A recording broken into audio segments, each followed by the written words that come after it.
الحمد للہ وحدہ لا شریک لہ والصلاة والسلام علی من لا نبی بعدہ وعلی آلہ واصحابہ الذین اوفوا عہدہ۔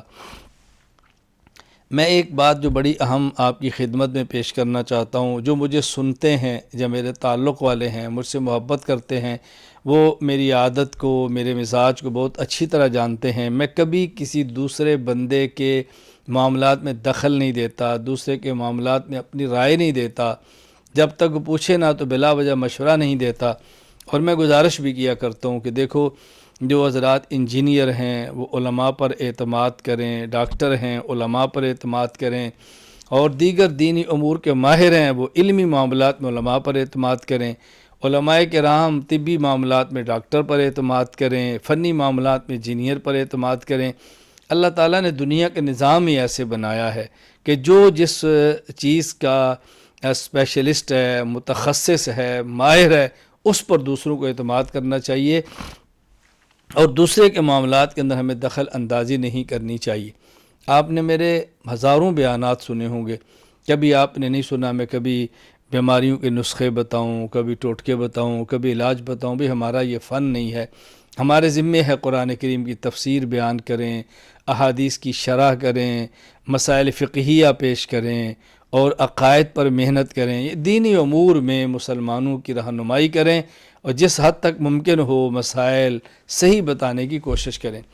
لیکن اس وقت میں آپ کی خدمت میں جو بات عرض کرنا چاہتا ہوں وہ یہ کہ اس وقت ایک بیماری ہے جو بہت عام ہے، اور میں خود اس کا شکار رہا ہوں، میں گزرا ہوں اس بیماری سے، اور مختلف لوگ اس پر علاج کرتے ہیں، علاج بتاتے ہیں، پتہ نہیں کتنے پیسے خرچ کرتے ہیں۔ بیماری ہے شوگر کی۔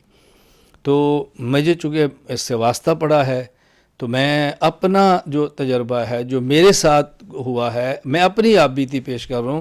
آپ اس کو مناسب سمجھیں تو دیکھ لیں، نہ مناسب سمجھیں تو میرا اپنا معاملہ ہے۔ میں ہی سمجھتا ہوں کہ شوگر کے علاج کے لیے سب سے بہترین چیز دو چیزیں ہیں۔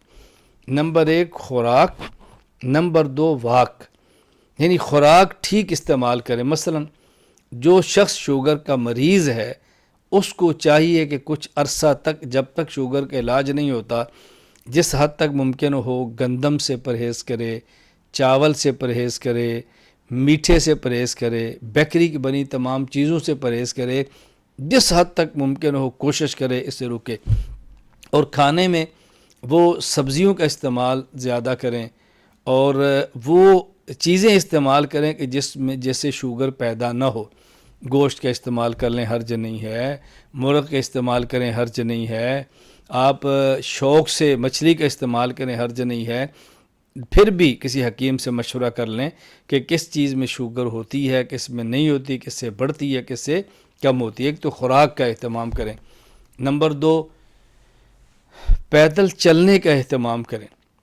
میں دوڑنے کی بات نہیں کر رہا، پیدل چلنے کا اہتمام کریں، یعنی اتنا تیز نہ چلیں کہ آپ کا سانس پھولے، اتنا تیز چلنے مشقت ہو، اور اتنا کم نہ چلیں کہ بدن کو محسوس ہی نہ ہو۔ اس لیے درمیانی رفتار کے ساتھ چلیں، شروع میں 5 منٹ، پھر 10 منٹ، پھر 15 منٹ، پھر 20 منٹ، جتنا زیادہ سے زیادہ آپ چل سکتے ہو چلنے کی کوشش کریں۔ خوراک اور واک، ان دو چیزوں کا خیال کریں، انشاءاللہ العزیز آپ خود محسوس فرمائیں گے کہ شوگر کی بیماری سے آپ کو کس قدر فرق پڑا ہے۔ 1 سال پہلے میں اپنی بات عرض کرتا ہوں، 2 گولیاں صبح، 2 گولیاں شام شوگر کی لیتا، اور خالی پیٹ 335 میری شوگر تھی۔ کئی ایک ڈاکٹروں نے کہا کہ انسولین شروع کر دو، لیکن میں نے شروع نہیں کی، لیکن اپنے قریبی دوست احباب کے کہنے پر، جو اس بات کے ماہر ہیں ان چیزوں کے، میں نے واک شروع کی، اور خوراک ان کے کہنے پر تبدیل کی۔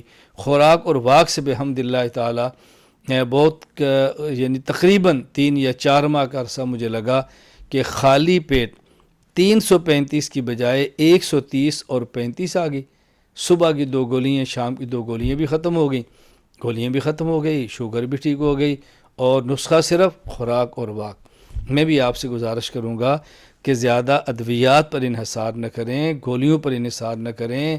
یہ شوگر کی جو ادویات ہیں وہ کم کھائیں، بس خوراک ٹھیک رکھیں اور واک ٹھیک رکھیں، بلا وجہ کی ٹینشنیں نہ پالیں، تعلق مع اللہ مضبوط رکھیں، نمازوں کا اہتمام کریں، اذکار کا اہتمام کریں، انشاءاللہ اللہ نے کرم کیا تو آپ محسوس فرمائیں گے کہ اس بیماری سے کافی حد تک افاقہ ہوگا۔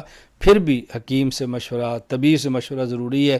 میں آپ کو مشورہ نہیں دے رہا، میں اپنی آپ بیتی بتا رہا ہوں کہ میری شوگر کی تکلیف، بیماری کیسے ٹھیک ہوئی ہے۔ آپ کو مناسب لگے تو آپ کریں، نہ مناسب لگے تو نہ کریں، بہرحال طبیب سے مشورہ کریں۔ تو اللہ ہم سب کو صحت عطا فرمائے، عافیت عطا فرمائے، ایمان کی سلامتی عطا فرمائے، اللہ تعالیٰ عافیت کے ساتھ دین اور دنیا عطا فرمائے۔ وآخر دعوانا الحمد للہ رب العالمین۔